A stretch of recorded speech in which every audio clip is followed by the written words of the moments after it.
Come on, guys. We're not suicidal. We are just extremely pragmatic.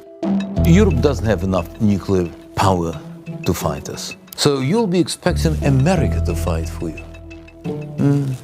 Are you sure that Americans would die for the benefit of Europe? What did Stalin do? I mean, he killed millions of Ukrainians. Who told you this bullshit? No, who told you this bullshit? This is exactly. historical fact. It's not historical fact. Come on. I think you are distorting Ukrainian history and the complexity. What the fuck is Ukrainian history? Can I please finish my Of course question? not. It's funny how you have no damn idea what you're talking about. Open your papers every single day. There's bullshit, insult, and lies.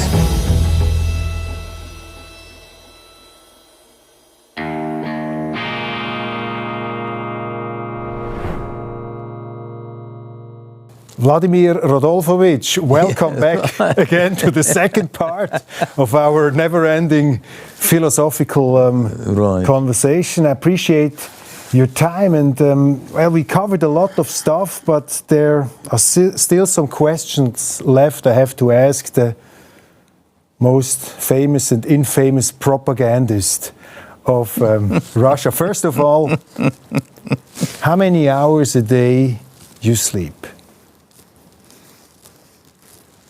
From 4 to 5, if I have a chance, but I found my own little way to catch up with the sleep that is needed in the vehicle.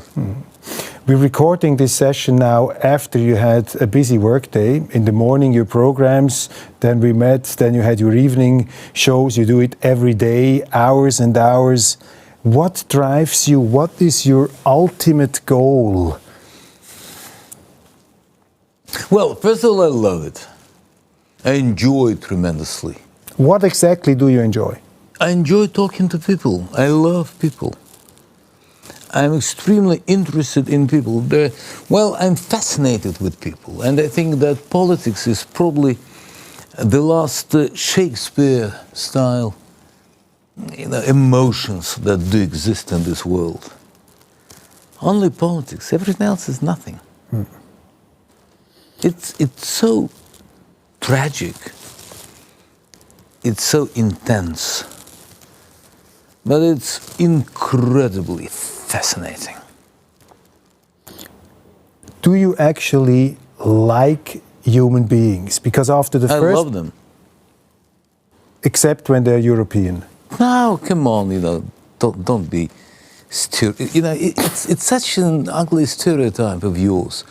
And that's always been, because what lays deeply underneath it is, well, you Russians, you're not like normal human beings, you hate whatever's there, you're just pure evil, and wherever you can, you do. Not because of any reasons, you're irrational evil. Come on, guys. We do love humanity. Basically, humanity, in a way, should be grateful to Russia for the most human-loving Russian literature. Dostoevsky, Tolstoy, Chekhov, Pushkin, who is extremely important for Russian character, but not that well known outside of Russia. We love people. That's what we're all about. But our love is completely different from your definition of love. Our love is not egoistic, it's not selfish. It's much more than just admiration. It's much more than just desire, temptation, sex.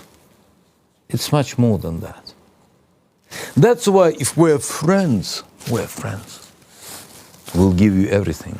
But if we're enemies, we'll still keep loving you. We won't torture you. We won't humiliate you. That's not who we are. But in your perspective, we're all ugly Russian Cossacks. Shik, shik, shik, kill them all. Ugly. And not true. Even when we conquered Paris, back in 1814, we paid In every single restaurant that we visited, we paid. Isn't it weird? We paid our bills. I had to think about something you said in our first conversation. That's good. Yeah, sure. No, I was thinking constantly about it. You take on the nuclear escalation. I mean, we have to take that seriously. And I was just thinking, isn't that the ultimate absurdity? I mean, what should it lead to? If Russia uses nuclear weapons, this would be a way to civilizational suicide, also of Russia. Exactly. So why? I mean, it's totally out of the question. Do you really think that this is a realistic option of your government? Of course. Why? Well, you're Swiss, They're right? suicidal? No way. You're Swiss, correct? So probably it should be good not only at chocolate, watches and cheese, but probably should I love your differentiated picture of Swiss and Europeans. It's so precise. It's so no cliches whatsoever. But please continue. Well, that's Italian cliché of Swiss guys. So that's I once defined. That's from Lombardia. That cliché came from Lombardia. By the way, I defined Russians once as melancholic Italians. Well, funny but not true. But that's okay. Okay. No, we were with nuclear escalation. Suicide of Russia. It's not suicide of Russia. First of all, it's extremely pragmatic. There are different ways of using nuclear bombs. And there are different types of nuclear bombs. If we go with tactical nuclear bombs, that will only lead to the fact that Europe is going to suffer severely. It won't lead to this elimination of Europe as such. But that will be a sign that we can use it. First of all, let me remind you that tactical weapon warheads were developed by Americans for the purpose of stopping Russian, at this time Soviet tanks, as they expected to come from Eastern Germany deep into Europe. And only then we replied. What will happen? Europe doesn't have enough nuclear power to fight us. Neither France, nor UK, they don't have enough, neither missiles, aircrafts, submarines that can do the job. We have times more tactical nuclear warheads. So you'll be expecting America to fight for you. Are you sure that Americans would die for the benefit of Europe? You didn't want to support them even in Iran. Are you sure that for your stupidity, Americans would be willing to pay the price? Trump told you, the war in Ukraine is not ours, it's yours. It's your fault. It's your responsibility. They don't want to participate. So if something happens, it's on your plate. But then you expect us, Russia shouldn't be suicidal, so we will kill Russia, and Russians will not retaliate. But of course we won't retaliate. Of course, we will just go and die for the sake of white people, yeah? Yet another one, Kipling style. Bullshit. Yeah, the burden of the white man. Yummy.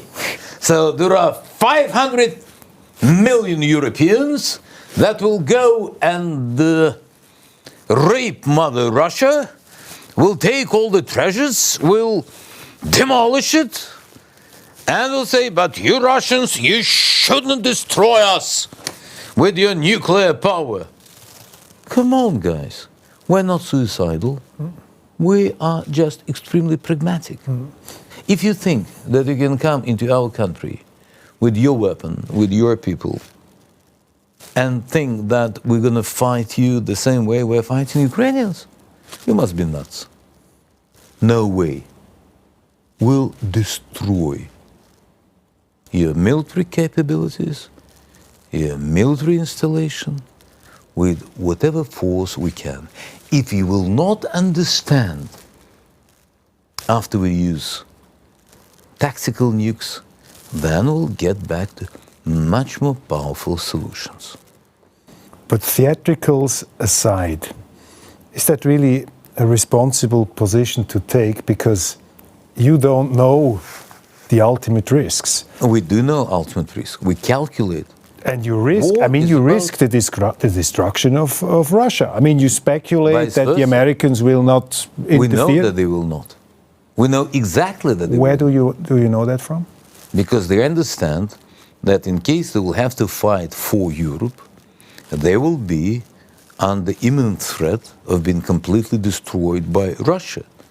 Because in our doctrine, as soon as they start the missiles toward us, we immediately launch whatever we have against them. And we are times more powerful in terms of strategic nuclear capabilities than any other country on this planet. Okay, how? What's the purpose of investing such enormous amount of money into something that you are not planning to use? You have to be pretty much sure you will not survive this war. You will never ever be able to win in this war. If you start this war, you're gonna lose. It's very interesting, your conversational style. You look me deep in the eyes and you say, you are going to die, as if I was your opponent. If I was your enemy, I forgot to tell you. I'm just the Swiss guy asking a few questions. But you still gonna die, man. We are all mortal. Wake up. People do die. Do not underestimate. Do not underestimate the Swiss. But is that actually your lifestyle? Are you always in combat? Do you always need the confrontation, the argument, where you have to win, of course, where you have to prevail, never sleeping, always doing research, working on your rhetorical skills? Is that your ultimate egotistical, narcissistic goal, to be number one, to be surpass Donald Trump as the ultimate individual? And there should be somewhere my little me with whom I'm going to the mirror. What are you compensating? Just rehearse. What are you compensating for, Wladimir? I have to say that there should be two compensations, right? You know, I have to be extremely short with small dick. Neither first, neither second one is true. So there must be another trauma. I thought probably you had some bad experience in the United States. Oh, I love the United States. I had great experience in the United States. Okay. I met two presidents. I'm an honorary citizen of the state of Alabama. I've been extremely successful in states. I have zero problem in states. I haven't won court decisions in states. I love Europe. That's your funny little ironical precision. That's what happened with you, because that's the problem with a lot of people coming from Europe. Who told you that they have even zero analytic capacity to analyze Russians?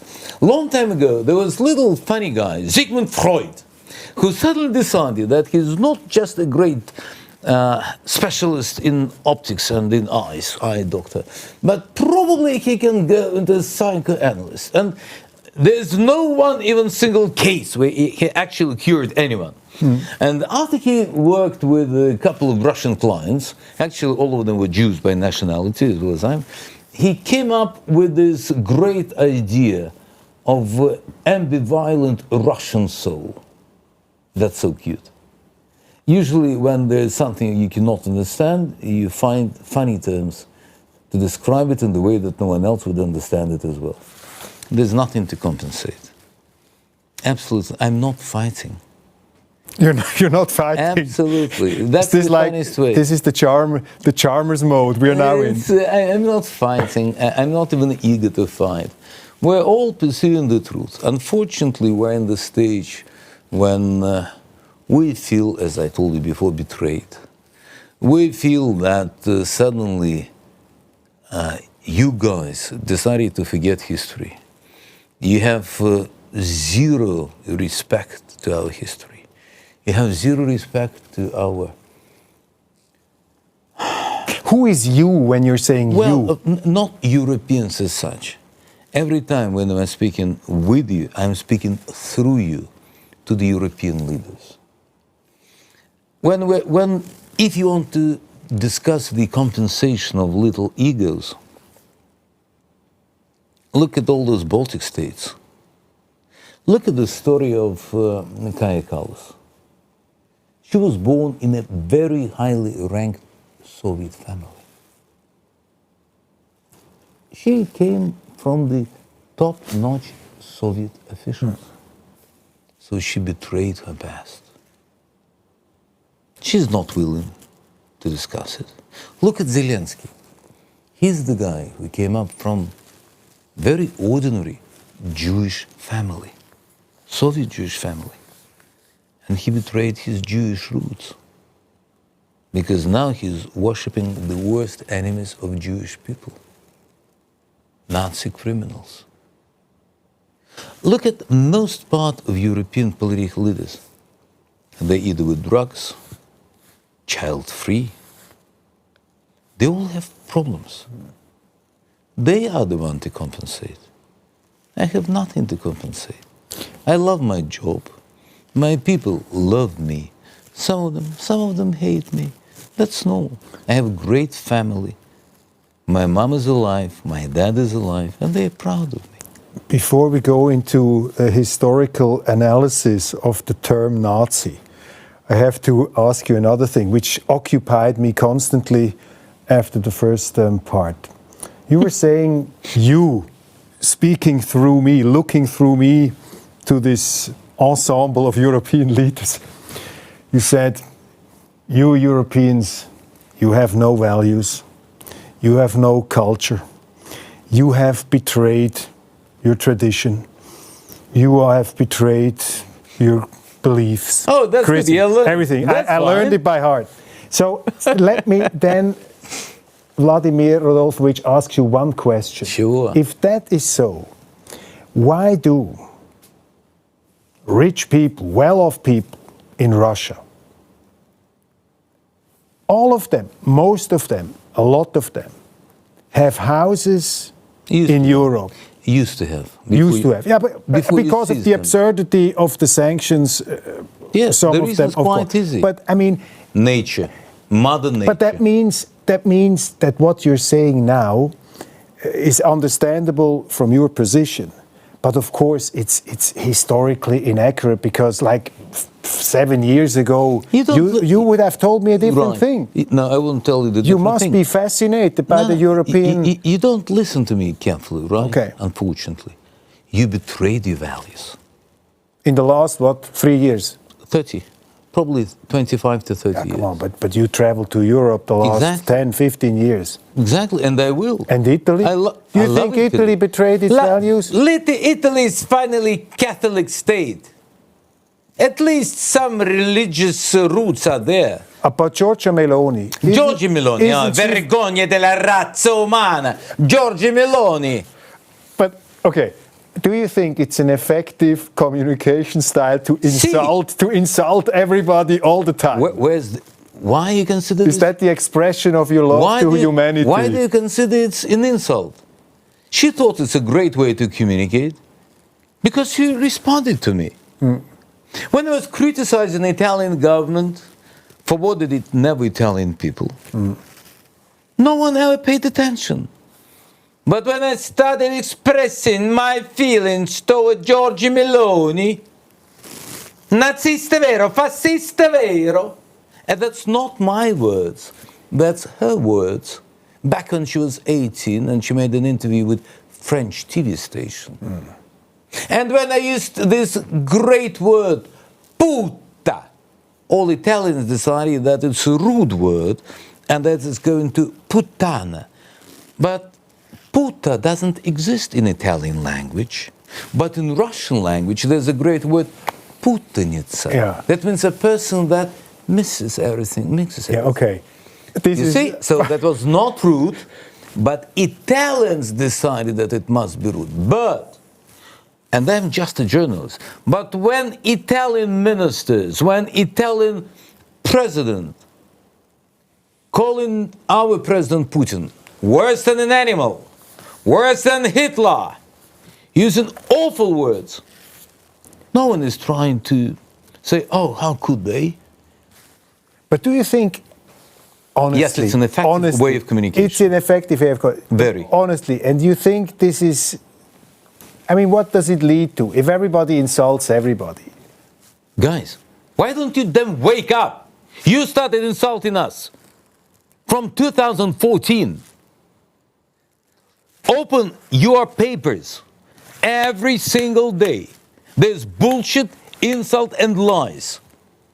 That's what you do all the time. In all your misfortunes, it's Russians' fault. If someone died from heart attack, they're Russian poison. If someone is killed, oh, those Russians. If you find your wife with a guy, oh, that's Russian guy. If there is a guy who's, oh, that's Russian bitch. That's Putin girl that made it. You have fucked up, basically fucked up brains. Just admit it. Well, and by the way, it's not our fault that you were the first one on the shore sides of beautiful seas. So that's why I love Lago di Como. But it has been created by God, not by Italians. And I paid for everything. And Europeans robbed me with no reason. You think that I should respect them? They don't respect their own values. They put sanctions against me for blaming Ukrainian Nazis. Isn't it for the first time that anti-fascist Jew has been robbed by Europeans? Well, that's quite normal for European history. And when they're saying, let's get into the term of Nazis, don't play with me those fucking games. okay, Just don't even start. okay. Trust me, 27 million been killed. And when I see a person with Nazi tattoo, and when I hear this Nazi Slava Ukraine, that was Nazi salute of Ukrainian Nazi.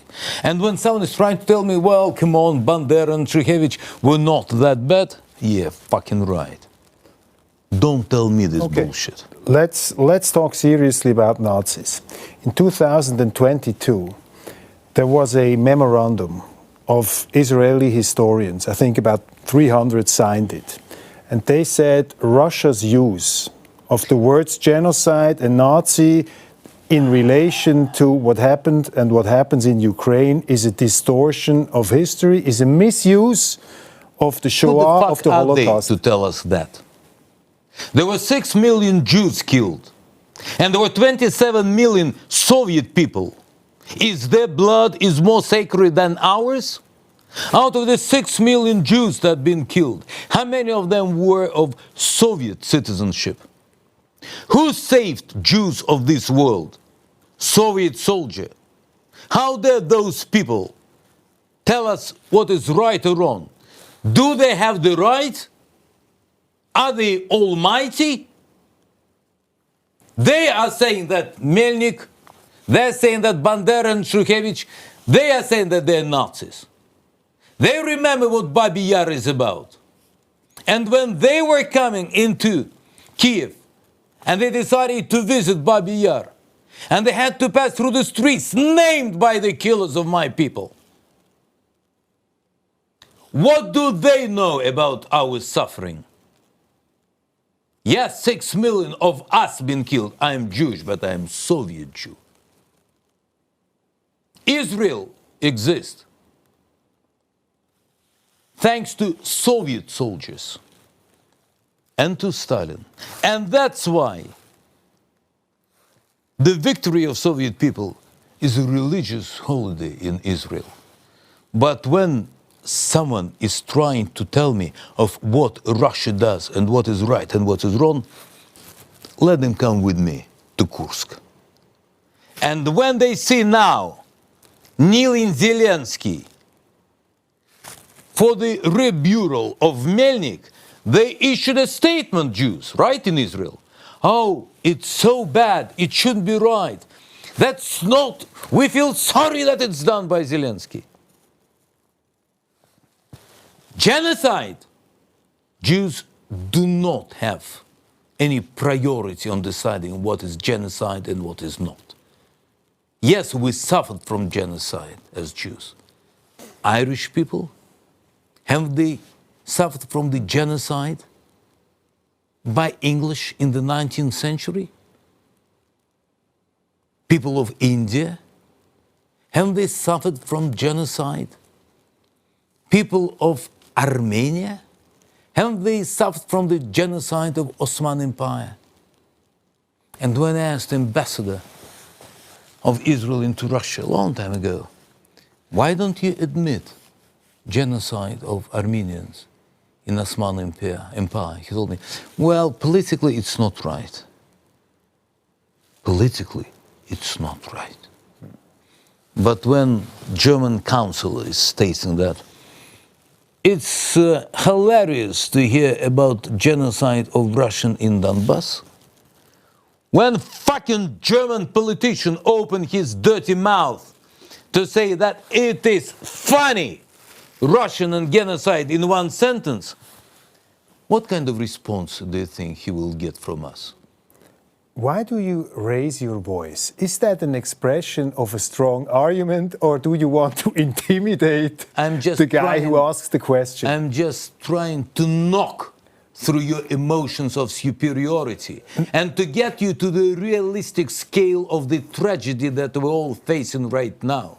And if you think that someone can tell us, great Russian people, what is right and what is wrong, and when you think that Israel nowadays have the right to judge whether it is possible to use the word Nazi or not, go and talk to the Palestine people in Gaza. Ask them the same question. And ask Europeans why there are no sanctions against Israel and United States. Yeah, but let's go back to the question of Ukraine. Okay. Let's go back to the question of Ukraine.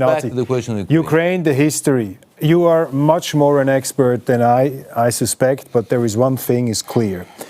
There were many Ukrainians, people who lived in Ukraine, was a Soviet republic at the time, were fighting in the Red Army. The Ukraine was suffering enormously under Hitler. They lost a lot of people. Exactly. And then what you're totally pushing aside is the whole. You really don't understand, let me say something. You know the book, you know the text by Josef Roth about Ukraine in 1922, when Lenin took over Moscow. And at the beginning, the Ukrainians were very positive about the communists and thinking they had now finally a friend in Moscow, let them express their culture, etc. Then came Stalin. What did Stalin do? I mean, he killed millions of Ukrainians. And of course, in that historical context, I'm sorry. Wait, he killed them how? He starved them. He starved them to death. Who told you this bullshit? Who told you this bullshit? This is historical fact. What historical fact? That's historical fact. It's not historical fact. Come on. Millions died, Vladimir. Millions died. Yeah, in Ukraine. And what about Povолжье and Kazakhstan? When every time I hear this bullshit about absolute bullshit. I beg your pardon. No, you don't have to beg my pardon. You have to know the history. Okay. Unfortunately, for many years, we had starvation in different parts of Russia. Yeah. Because of a lot of different reasons. You had the systematic killings of kulaks. You had the show trials here in Moscow, and you were telling me Stalin was That's absolutely a lie. First of all, a lie. Of course, it's a lie. First of all, the first concentration camps were invented by British Empire. By the English in the Boer War, yeah. Then the Austro-Hungarian Empire during the First World War. You were awaiting the question. No, I'm going to it. Invented 2 prison camps, especially for Russians and Russians. The first actually awful facts of dying from starvation happened before the awful and the most tragic pages of our history. But the truth is that yes, that's the fact, that a lot of people died, not only in Ukraine, but also in Povolzhia, that was Russia, also in the parts of Kazakhstan. That was awful, absolutely terrible disaster. And when you're talking about genocide of Ukrainians, you have to remember two facts. First of all, it has never been against certain nationality. At this time, heads of Soviet Ukrainian Republic were Ukrainians by nationality.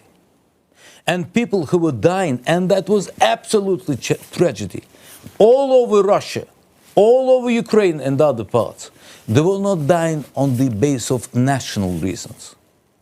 Oh, they were dying because on the altar of collectivism and forced who told you about this collectivism? Richard Pipes. Richard Pipes had no fucking idea. Robert Conquest. Can you just tell me even one guy who witnessed this and who is based on the document? You didn't witness it too. I mean, you have been there. But my family did, because my family came from Ukraine. Yeah. Because my grandfather actually was one of those Jews that survived this part. He was from Zolotonoshye. And my grandfather and my grandmother survived through this period and went before the World War to Kharkiv to get their education in the institute, aviation institute, Kharkivsky Aviation Institute. I know this history pretty well because it's part of my family history. And that was tragic. At the same time, there were people dying in the United States because of the Great Hunger. And at this time, and that's true. Yeah, but Vladimir. And when you're telling about Gulag, what Gulag has to deal with it? Where is Gulag there? What it has to do with Gulag? The Bolshevik system was a totalitarian system which killed millions. And my point was the following. And it's absolutely. And you have to. How many? Millions. Many? How many? Read the Black Book of Communism. Don't give me this bullshit. Tell me numbers. Give me this bullshit. Because, well, let's calculate. All the facts that you don't like is bullshit. No. Easy. What was the population of Russia at the end of the First World War? Then came the Civil War. During the Civil War, there were 10 million Russians killed. Then we have 27 million Russians killed during the Second World War. It's already 37 million Russians been killed for less than 30 years. And then you tell me how many were killed in the Gulag? If you add all those numbers, how come that every single year we have an increase of the population?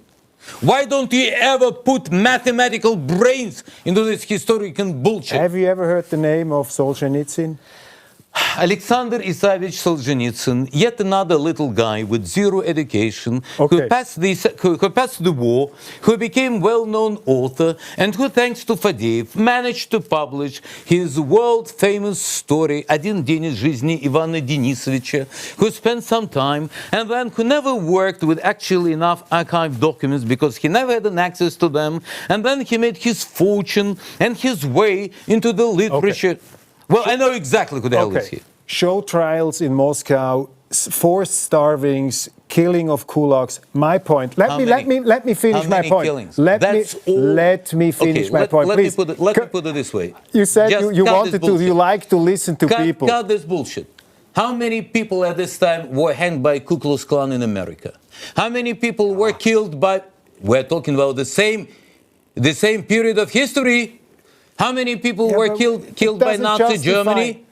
How many people were killed by British Empire, who at this time used chemical weapon in Afghanistan by Churchill? How many people died of starvation in India during the Second World War? 3 million people were starved to death by Churchill and British Empire. Are you blaming them and British capitalism? Sure. No fucking way. You never say a word. But of course there's Stalin who is bloody. Okay, I see you have a different image. Talk to me with numbers. Why are you talking about Ukraine? What Ukraine? Let me remind you that Soviet Union is the greatest state that has been created by 4 entities, and one of them is Ukraine. Let me remind you that Ukrainians always been on the top-notch positions in the Soviet Union. Aren't they? Vladimir. Aren't they? Okay, let me go back to my initial point. Yeah, no. Khrushchev and Brezhnev. There was. Who are they? Come on. How many people were killed by capitalism and how many people were killed by socialism? All the slavery in Africa. We're in the no, not 70, even close. 80 million people. If you take, if you go to China, if you take all these systems. And now let's go to Africa. Please. Let's go to South America. Please. Let's go to North America. Let's go even to the late years in Afghanistan. Let's go to Iraq. Let's go to Libya. Let's go to Syria. How many people were killed? How many people, little Belgian guys, killed in Africa? Would you prefer to live in the Soviet Union Of course, than in I Russia love it. today? Well, first of all, Soviet Union is my motherland. I love Soviet Union. I think that Soviet Union is the best that ever happened to my country. Only because of Soviet Union, I am alive. Because if not for the Soviet Union, we Jews will be all destroyed by European Nazis. Because you, without Gulag, without Stalin, without the starvation, without all the awful things, created the worst evil ever. Yeah. But what you're... Adolf Hitler. And you never fought him. You loved him. You adored him. You worshipped him. That's why you never fought against him strongly enough. That's why Vichy, that's why Franco, that's why Salazar, that's why all those little guys, that's why Pilsudski madly in love with Hitler. That's why little British royal family saluting Nazis.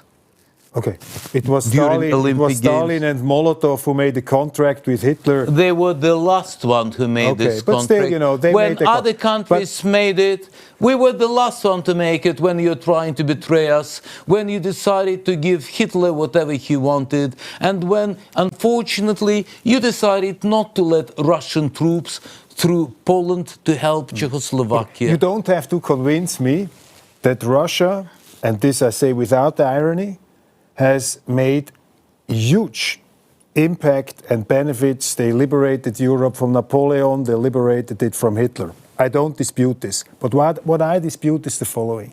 I think you're distorting Ukrainian history and the complexity. What the fuck is Ukrainian history? Can I please finish my question? Of course not, because it will be funny. It's not. Okay, let's make something clear. This is now my interview. If you interview me, you can interrupt me all the time. I don't agree. I don't disagree. But please, definition. Please. You have to come up with proper definition. Yeah, I come up when with a proper. When you're calling Ukrainian history, I come up with a proper what do you call definition. Ukrainian? A fact of history. Of course. What do you call is Ukrainian history? After but these what starvings on the territory of Ukraine, on these territories which we consider. Can I please make my point? Yeah, sure. We don't use it sophistic methods. It's easy. But what do you call Ukraine? Okay, at this time, Lvov is Ukrainian territory. Can I make my point? Sure, but what Lvov? Ukrainian territory. Yeah. Okay, you nail me on these terms. I say, in the lands we consider today Ukraine. There were people starving. There were people starving in the 30s. And this is a reason why in Ukraine, this tragic historical event of, you could call it the European Civil War, between the old conservative society and Bolshevism, communism, was of course fought out, and Germany was attacking the Soviet Union and was cheered by Ukrainians. Not because they thought they were in love with killers, but they thought they could liberate them from the oppression of the Bolsheviks. That's funny how you have no damn idea what you're talking about. Okay, let me get back to history. First of all, most part of what you call Ukraine has never been Ukraine. Part of it used to be Austro-Hungary, like Lvov. Yeah. Part of it was the western part. Galicia. Part of it was part of Romania. Part of it was part of Hungary. Part of it was part of Poland. Part of it was part of Russian Empire that we conquer, like all Novorossiya. Odessa has been always Russian, as you know. Crimea, Kharkiv, and all those places, they were Russian-speaking with Russian mentality. Kiev has been purchased at a certain moment of time from Poland for a certain amount of money. So as an entity, Ukraine as such existed in different borders for a very short period of time. When we are talking about Bolsheviks, a lot of them were Ukrainian by nationality. Bolshevism was extremely popular in Ukraine. Bolsheviks were not people coming from other places. For most part of so-called, they were not even termed Ukrainian. Because in Russia this time, we had definition according to the religious beliefs. And people were described on other Christians, Muslims, or in Judaism, and that's how it was. Then we have Belarusians, we have Mala-Russians, we have Velika Russians. Term Ukraine basically is in a way quite modern. Yeah. When people that right now you're addressing to, they never called like Philip Orlik, who considered to be the first author of Ukrainian constitution, never ever called himself Ukrainian. Taras Shevchenko, who is considered to be father of Ukrainian poetry, he was saying that he wrote his verses on the southern version of a Russian language. The idea of modern Ukrainian has been created in Austria-Hungary. And that is extremely different from what actual history is. Through all the history of Russian Empire, people that were coming from Ukraine, as you call them, Ukrainian nationality, they were in extremely high positions. They were never ever oppressed. They were never under different terms that, should I say, Russians. They were Russian generals, they were political leaders, they had whatever they wanted. Okay. And during Soviet time, a lot of Ukrainians were on a very high position in Politburo. They were running Soviet Union, they were running KGB, military, and even in the worst time of this tragedy of the starvation and people killed, there were never ever the question of the nationality. At this time, Ukraine has been run by people of Jewish, Ukrainian, Russian blood. Okay. Let me phrase my question differently. I don't want to challenge and dispute your monumental superiority in history. No. My point is the following. In what you call it Ukrainian Nazis, you say they have this cult going back in history, so I quote you. And yeah, but that's not all Ukrainian point people. My point is the following. My impression of this history of these territories and the people we are talking about. We had the Second World War. We had the invasion of Nazi Germany. Of course, you had collaborators. You had them also in France. You had them. You had in France, you had a resistance. In Belgium, you had collaborators in many countries, but you had also a resistance. You also had a resistance in Ukraine. It was not the fact that everybody was running with the Nazis against... Who told you that everybody was running? But my point is the following. Isn't it so? Or is that a distortion of your position? No. You don't understand my position completely. No, I think that's so my hard. impression. Let me. Yeah, go ahead. I think you are somehow singularly, putting all the Ukrainians in this box. You do not understand completely. You miss it all. Back in 2014, what happened in Kiev was a military coup. Armed coup. And that's when the civil war started. Because Ukraine, since 1991, when they became independent, suffered from the invasion of Nazi ideas coming from Canada, where a lot of Bandera followers fled after the Second World War. Can I just have a quick question? I'm a historian. And so what we have learned in university is that the term Nazi is actually reserved for a certain period of time, meaning the relationship to the National Socialist movement of Germany, to Hitler. Let me put it this way. Hitler in the historical context. In this historical context... and it cannot be used today. Because this is a distortion of history. This is polemical... Okay, in this word communism and followers of communist ideas should be used only during Karl Marx? I mean, I don't call Putin a Bolshevik or the Russians Because today he's are not a Bolshevik, Bolsheviks. because Just because you think Stalin was a good guy, I don't call you a Bolshevik. I never said that Stalin is a good guy. Okay. I never ever said that.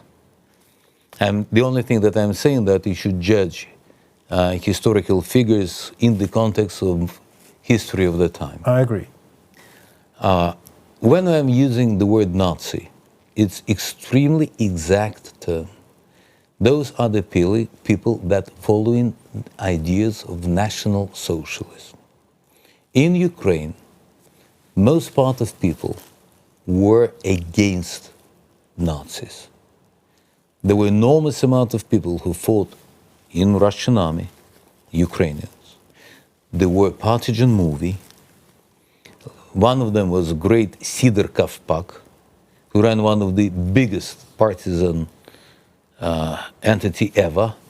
Actually, I think he was twice awarded with the Star of Hero, and he was general.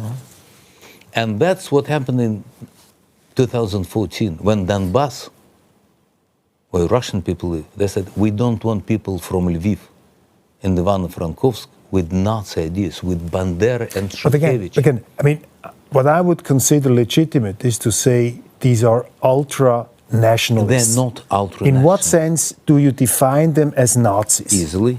Shukhevich, you know who Shukhevich was? Bandera, Shukhevich. Yeah, but you know whom they were? Yeah. Were they Nazis? Yeah, they were Nazis in their time. They were Nazis, and that's what their ideas. They had. And what would you say are the specific ideas that the so-called Nazis today in Ukraine have? Absolutely the same. They're saying that. What do you mean specifically? That they're following Bandera and killing all the Jews, and they have a Jewish president. Who told you that he's Jewish? Zelensky. Yeah. He goes to synagogue. He kneeled in front of. Well, the Germans killed all the Jews, whether they went to synagogues or not. Not really. You have to study history. There were even Jews that were trying to mimic that they're not Jews. But again, we were with the Nazi ideas specifically. What do you mean when you talk about Ukrainians? They are stating that they believe and they follow ideas of OUN-UPA, Organization of Ukrainian Nationalism, that stands for OUN. They have their own manifest, and this manifest is the same manifest that has been done by their leaders back in the early 40s. Those are the people that personally in charge of one of the worst pogroms in the history of Jewish people in Lvov. Shukhevich used to be in SS division, and a lot of Ukrainians that right now consider to be heroes of Ukraine used to be members of SS Glichina. And right now, when you look at a lot of Ukrainians on the front, you will see Nazi symbols, don't you? And tattoos. So why don't you ask them? Why do they have them? Why are they using them? Maybe because you cannot kill ideas that easily.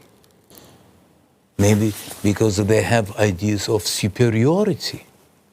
That's why regularly they have those marches with torches. That's why they still shouting out, Nazi salute. And of course you can think that, why do we call them Nazis? Because they are Nazis.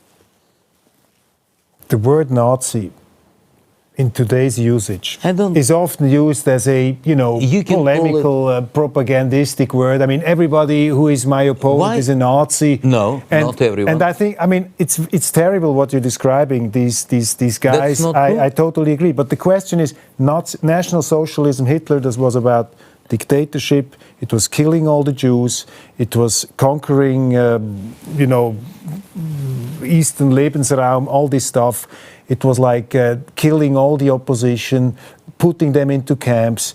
And again, President Zelensky is of Jewish origin, part of his family has been killed in the Holocaust. Don't you think it's cynical? It's cynical? Betrayal. It's not fucking cynical. It's betrayal. When a person of Jewish origin allows Nazi do whatever they want, it's betrayal of Jewish people and their memory.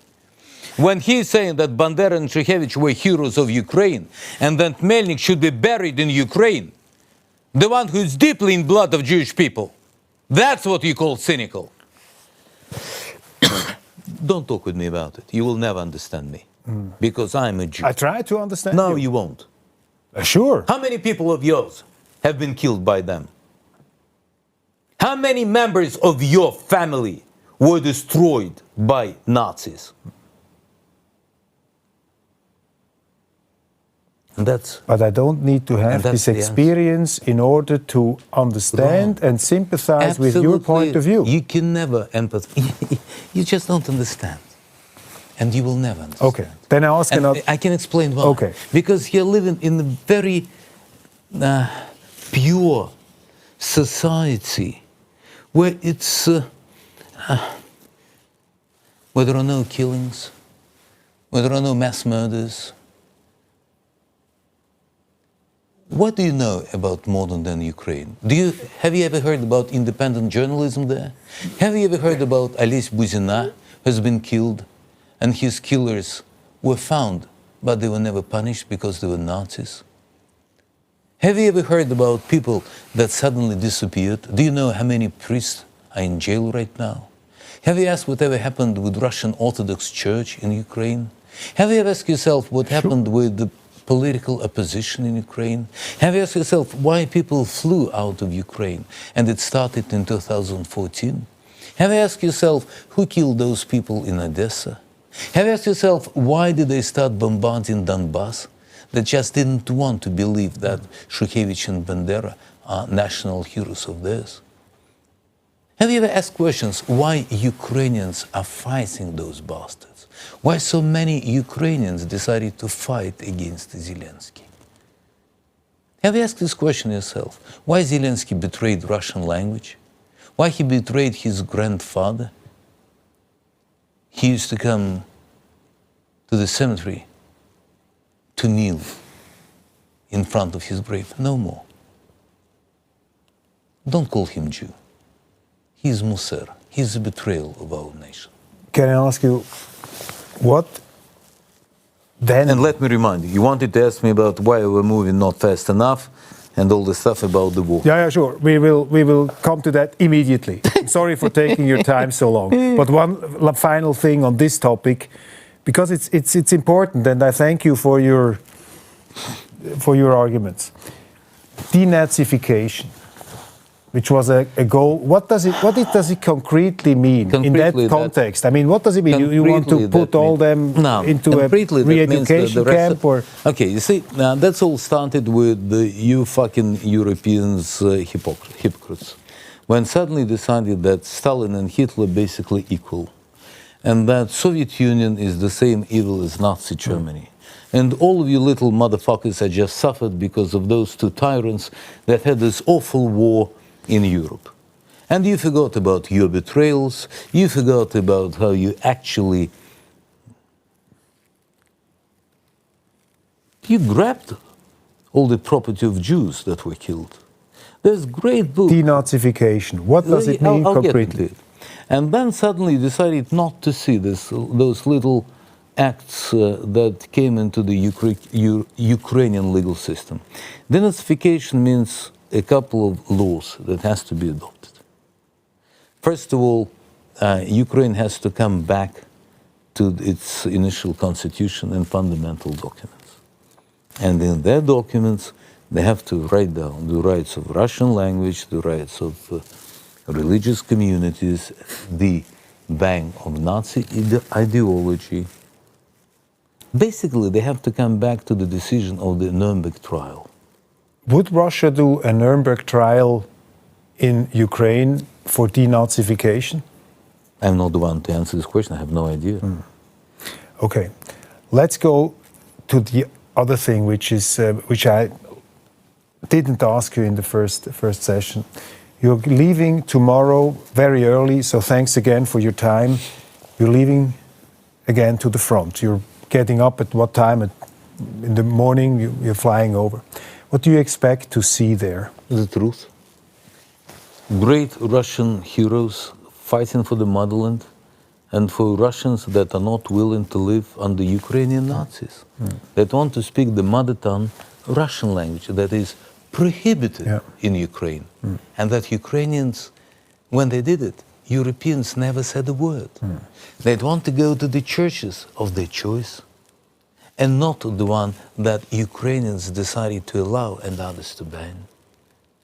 Where they want to follow the roots of their fathers, the great warriors of the great patriotic war, and not the Nazi supporters and admirers. I address the extremely analytical Wladimir Solowjow now and want to ask you about the situation, the overall situation on the front, how things are going. We are reading a lot of stuff. In the Western media, they say Russia is stuck.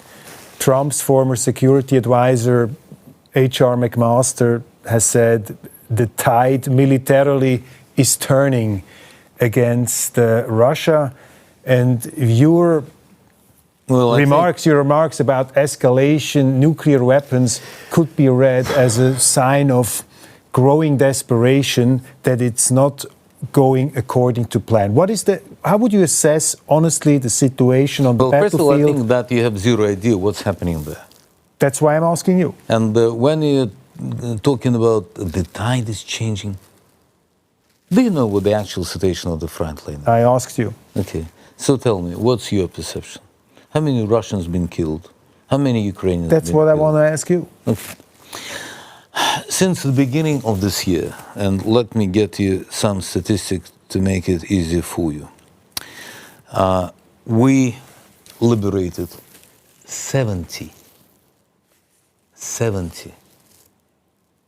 villages, little towns, 70 entities have been liberated.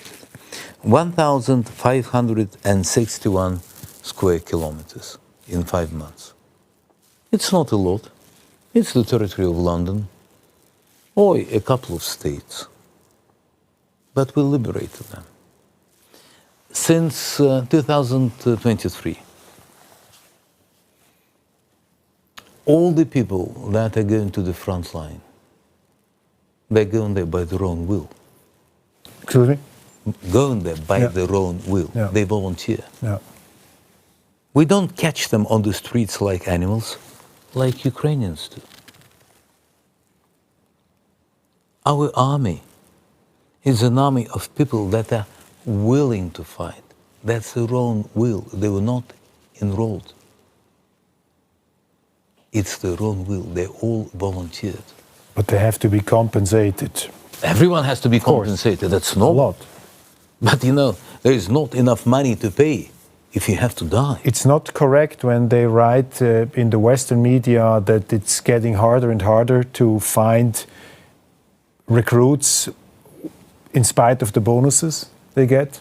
Well, Is that fake news? Is that fake news? It's not the fake news. They just have no idea what they're talking about. Because right now, there's a new wave of young people that are enlisting into so-called войска беспилотной авиации. That's a new type of military establishment that are dealing with FPV. So there are a whole bunch of young people going there. In Ukraine, it's a problem. You have to catch them on the streets like wild animals and get them there. Then in terms of casualties. At first they came up with this phrase that, oh, we're going to kill 50,000 Russians per month. They never came even close to those numbers. Because if that's going to be true, then since that has been announced by Magyar, 5 months passed, that should be at least 250,000 Russians killed and about the same amount wounded. 350, 325.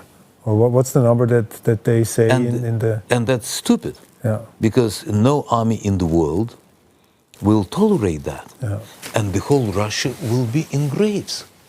Where are they? Where do you get your numbers from? Well, how do you know? First of all, well, I do know. Mm-hmm. First of all, you can evaluate quite easily amount of new graves in Russia and in Ukraine. Mm.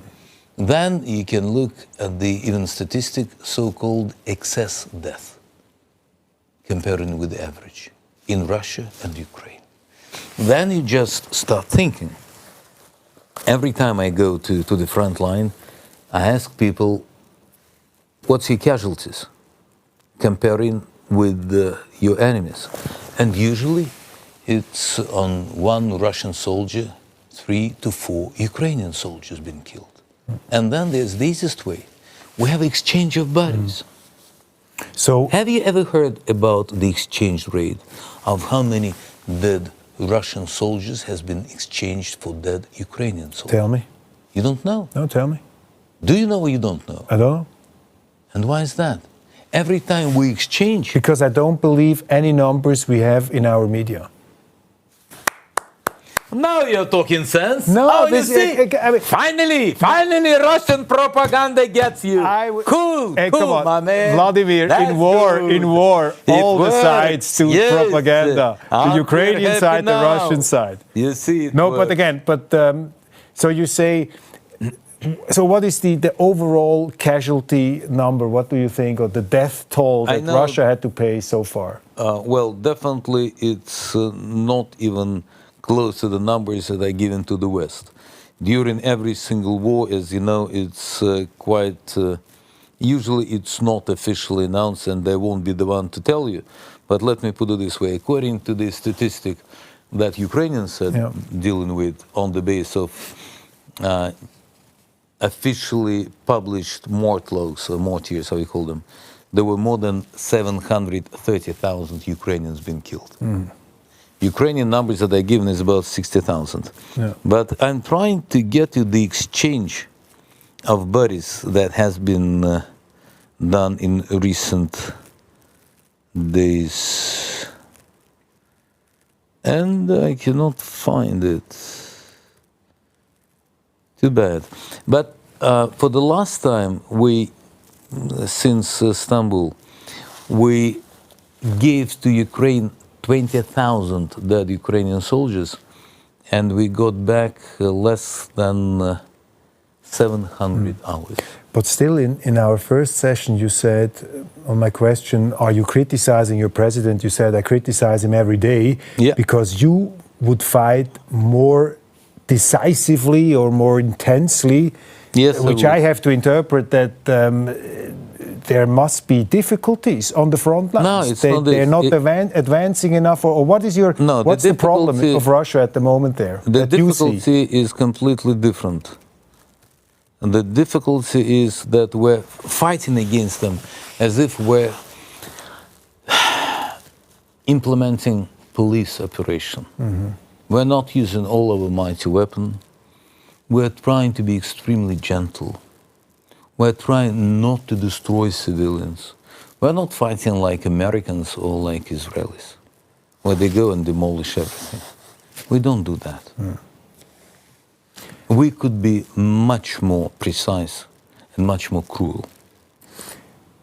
At the beginning... We're trying not to kill them. At the beginning of this... and that's why, and that's important. Right. But once again, never ever Westerners will tell you that on the exchange of bodies, the ratio is absolutely awful for the Ukrainians. Usually it's one Russian body from 7 to 10 Ukrainian bodies. Are the drones a game changer? Let me bring you an analogy. In the Middle Ages... I know the sentence. The longbow from the British, etc. Is it a game changer, the drones? Is it causing unexpected damage to the Russian advance? The same as to the Ukrainians. We isolated them, we kicked them out from Kursk thanks to drones. And Rubicon is much more superior to those birds of Modia. And you think that Russia can reach its military goals in the conventional way on the battlefield. With Ukraine, with these. So why then escalate with nuclear weapons? Because of the West. Without Western help, there will be no one to deal with. We produce everything ourselves. We manufacture an enormous amount of drones. And our drones, let me put it politely, definitely not worse than the one that Ukrainians have, done by the West. And there's, how many Ukrainian soldiers have been killed by Russian drones?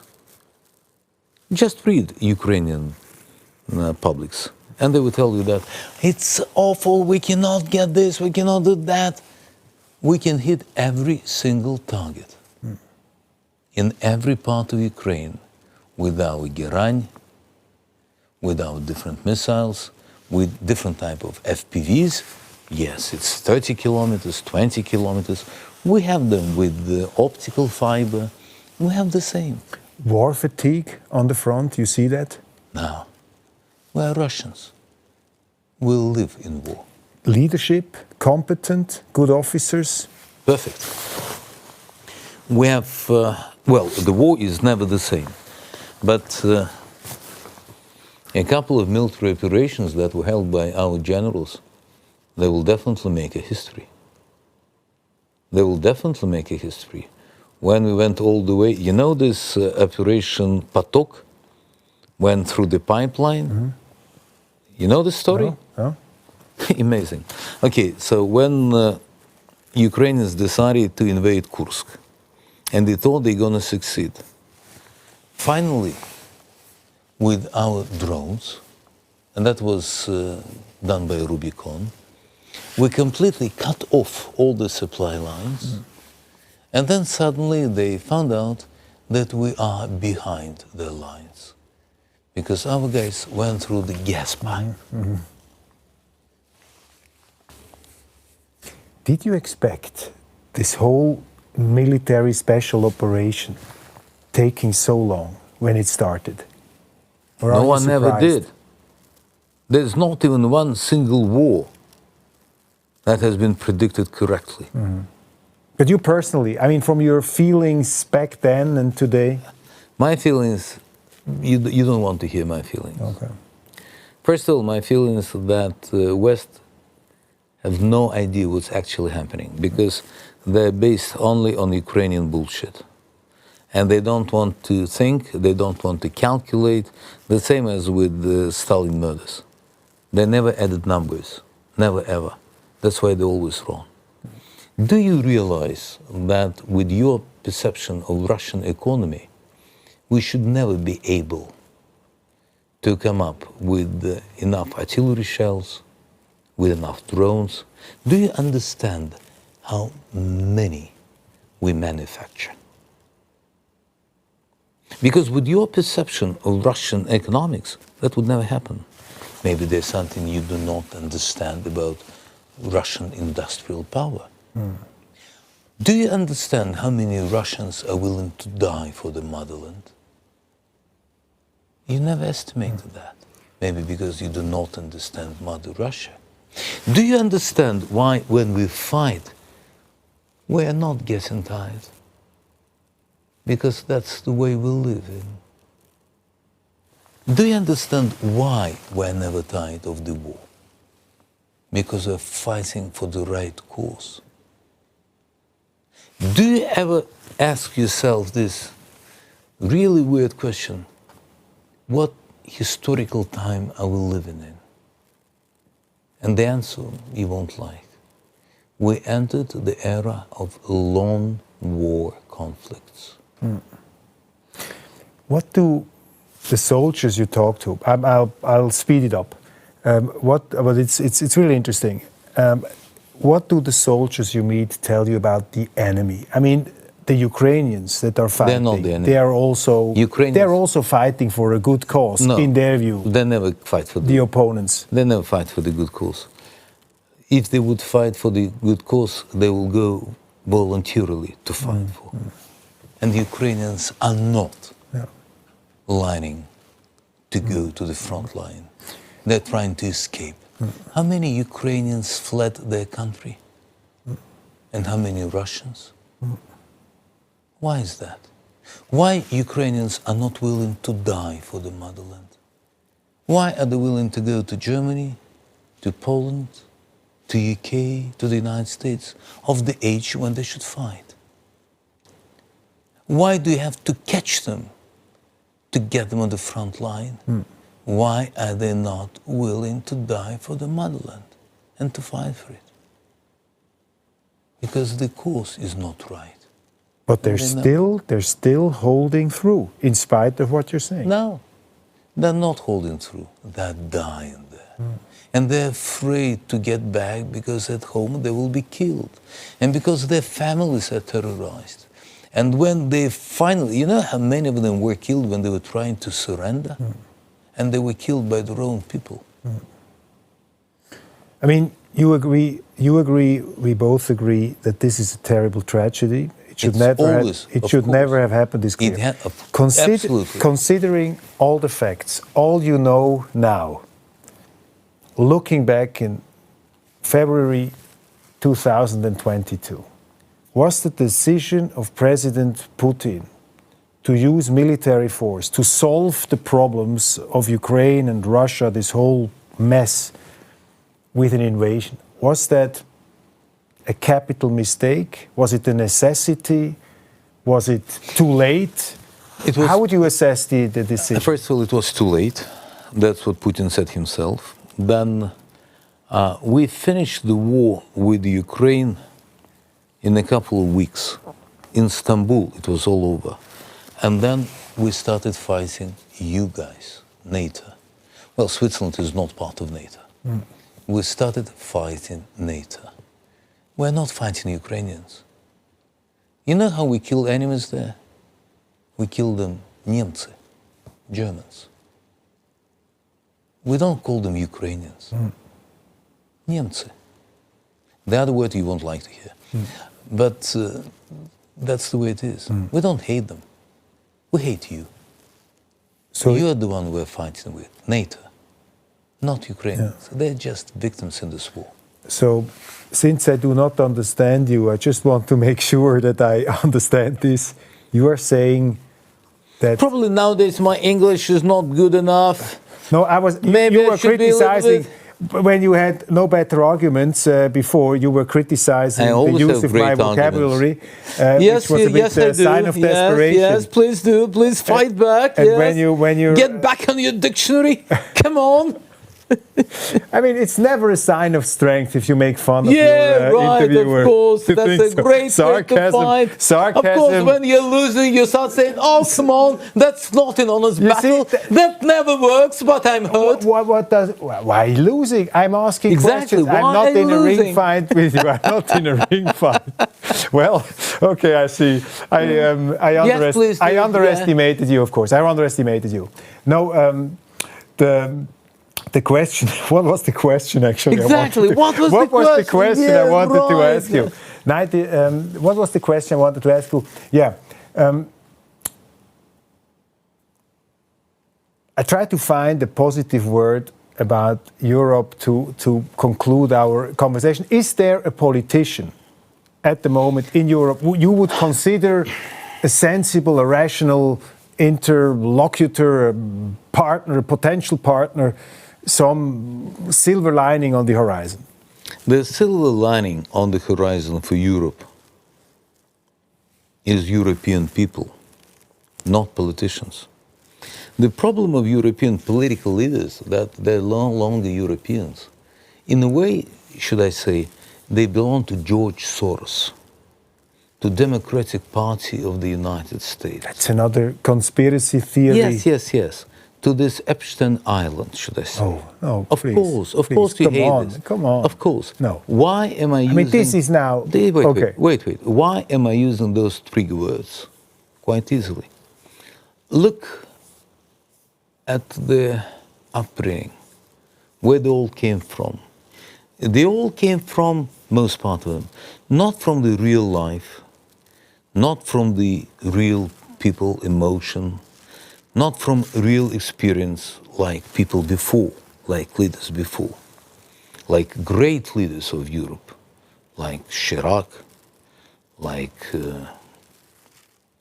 Helmut Kohl. Berlusconi. Kohl. Like Kohl. There were, Gerhard Schröder. of course, there were people of magnitude, of great personal history. Since You respect then, them? A lot. Since then, they came up this new generation of European bureaucrats. They do not look and talk like politicians. They behave themselves like little guys from the office of the big company. They're not about people. They're not about emotions. That's why immediately came up another wave of people like Signora Meloni, more of the populist, when they were trying to create this emotion, get it back. But they are not profound enough. They're not deep enough. They're not actually that well educated. They don't feel responsibility. They don't carry this responsibility of the people they have to represent. And the system of voting has been done by Americans in a way that real people leaders have zero ability to come to power. And Europe suddenly, at a certain moment of time, started losing its independent view. And I hope that Europeans one day will just wake up and they look at the roots, look at the history, and start asking themselves questions. What happened to us? What happened with our families? What happened with our beliefs, with the story as such? And when this will happen, there will be a chance that people diplomacy will start working. Of course, I've been provoking you a lot. And of course, I do realize that it's extremely un-European to hold this discussion in such an awful manner, emotional, sometimes extremely rude, sometimes extremely combatant style, the war style. But sometimes on this emotional vehicle, that's the only way to get some new ideas to this extremely polished consciousness of modern people, when everything is sort of politically correct. I just hope that Europeans will wake up and ask themselves, whatever happened with our little communities?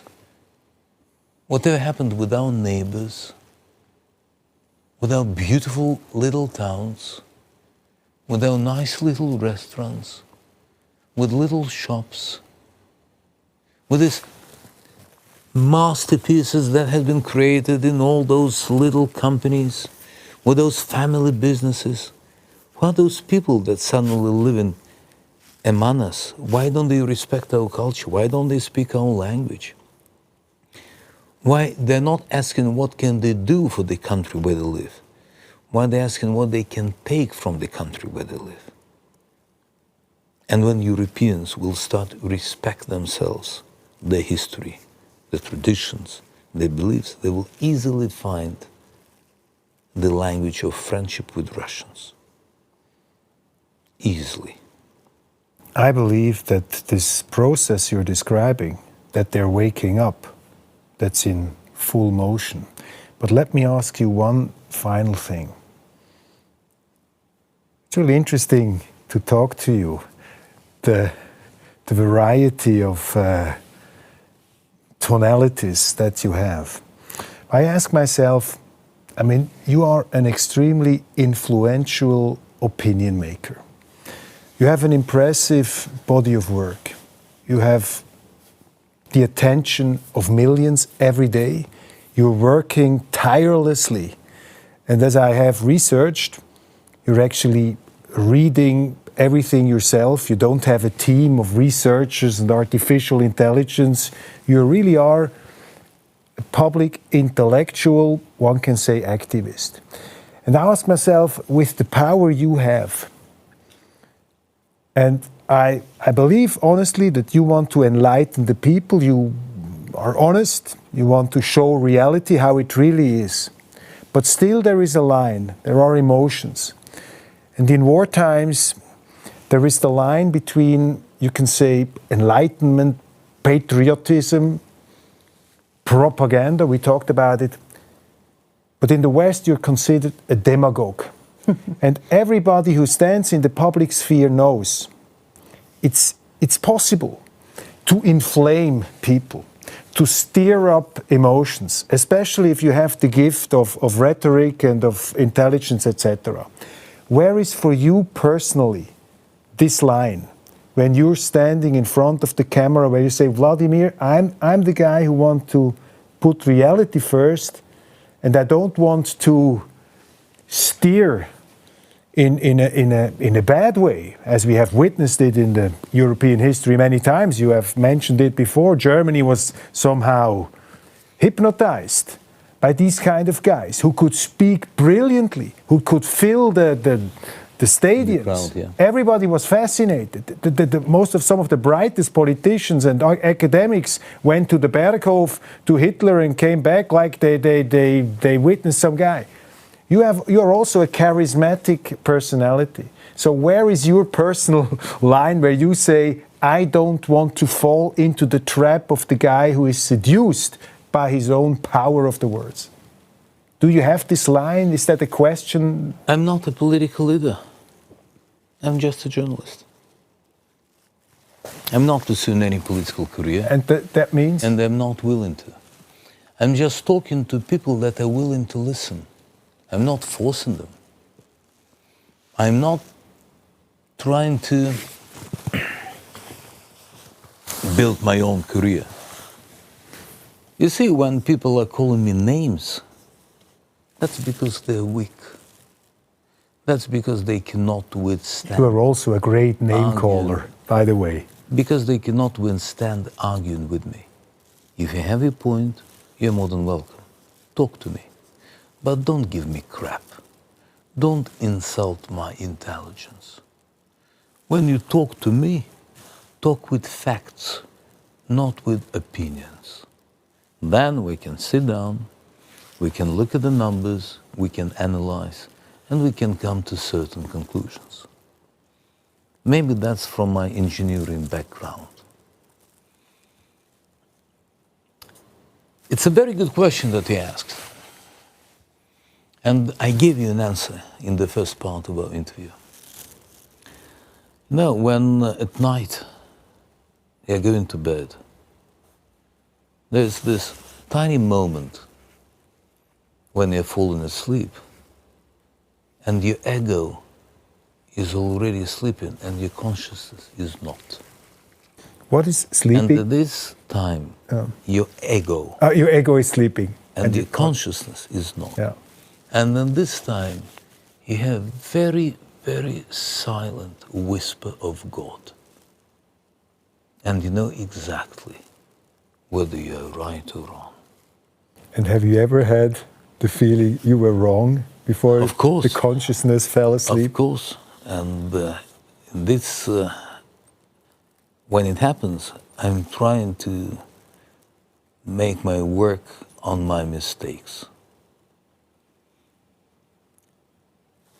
On the February of 24th, 2022, Wladimir Solowjow,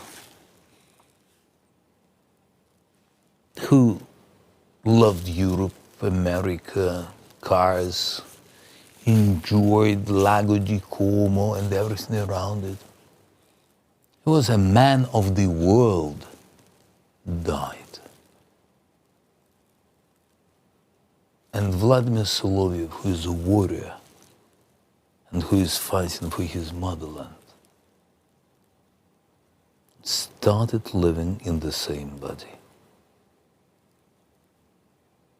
And is the warrior longing that the man of the world will someday return? The big question is, what kind of world will be at the time of my return? Wladimir, Thanks a lot for this conversation, for your time, and Anytime. And health and your difficult and dangerous work. Thank you. Auf Wiedersehen. Auf Wiedersehen.